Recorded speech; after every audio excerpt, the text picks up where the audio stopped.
L'écologie, on n'en parle pas beaucoup dans cette campagne des municipales, et pourtant.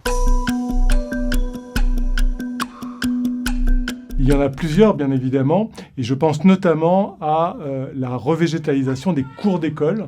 Il faut savoir que 60% des écoles en Pays de la Loire vont avoir des températures à plus de 35 degrés dans les 10 prochaines années. Ce n'est pas acceptable. Il s'agit aussi d'accompagner la réhabilitation des logements, la mobilité des habitants, des salariés. Il faut savoir qu'en Pays de la Loire, en 1960, on parcourait 10 km par jour, on en parcourt 53 aujourd'hui.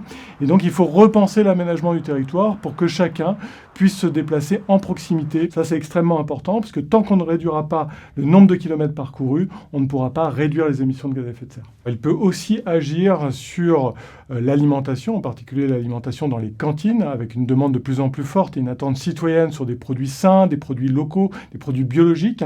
Les maires peuvent également agir sur l'éclairage public, qui représente 47% des consommations d'électricité d'une commune, pour éteindre cet éclairage plus tôt. Il faut associer la population à cette décision, parce que c'est souvent lié à la sécurité, mais quand vous demandez à la population ce qu'elle en pense, elle est plutôt encline à éteindre le plus tôt possible cet éclairage très souvent inutile.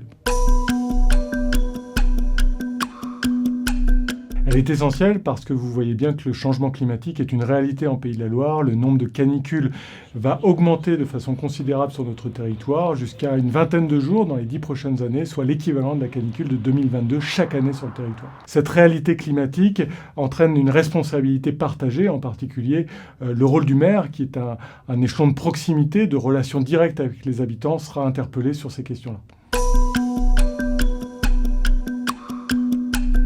Ce qui est certain, c'est qu'aujourd'hui, les candidats, quels qu'ils soient, ont intégré ce risque climatique. Une étude récente de la Fondation Jean Jaurès avec la Massif montre que 3/4 des candidats ont intégré le risque climatique dans leur campagne. Pour autant, force est de constater qu'aujourd'hui, le débat politique est très polarisé sur d'autres sujets et n'intègre que très peu ces questions écologiques, avec, à l'échelle nationale, voire internationale, un recul de ces préoccupations environnementales et voire même un déni scientifique sur ces questions climatiques.